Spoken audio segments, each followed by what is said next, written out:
ardayda wax ka baratay iskuulada ku yaala gobolada uu ka arinaya maamulka Jubbaland ayaa maanta u fariisatay imtixaanka termka koobaad ee sanad dugsiyeedka 2015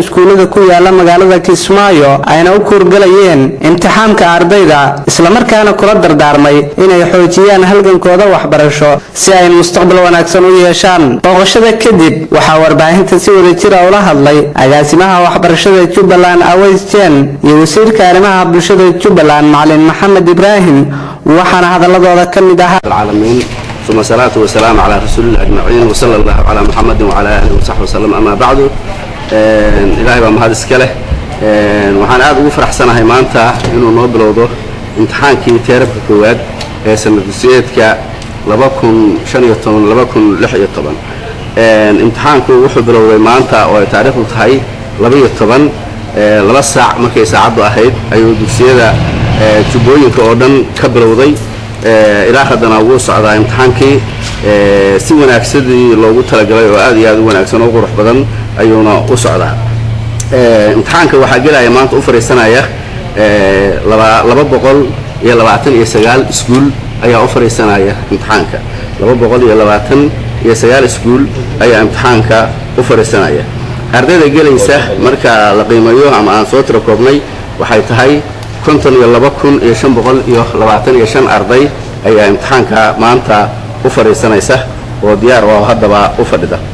ardaydaas waxaa wiilal ah 39,134 arday ayaa wiilal ah, gabdhuhuna waa 13,391 arday. imtixaanku wuxuu socon doonaa muddo 5 bari ayuu soconayaa. imtixaanku 5 bari markii uu dhamaado ilaa 5 bari oo kale ilaa 2 bari oo kale tana waa lagu saxayaa. haddii la haydmo imtixaanka waxaa la soo dhigtinayaa 25 ilaa 27 ayaa la soo dhigtinayaa ardayda imtixaanka oo natiijadoodii. alxamdulillaah wasalaatu wasalaamu calaa rasuulillaah sallallahu alayhi wasallam. alxamdulillaah ilaahay baa mahad iskale. maanta waa maalin ay bishu tahay bisha 12. waxaan rabaa inaan dib ugu yara noqdo xaaladahan soo maray intii la burbusana. waxaan soo maray iskuullada oo qaxooti iyo reer soo qaxay degan yihiin. waxaan soo maray iskuullada oo barxooyinkoodii iyo meesha carruurtu ku ciyaari jirtay ay qubuuro yihiin. waxaan soo maray iskuullada oo dhulka u bannaanay oo dhan la dhistay.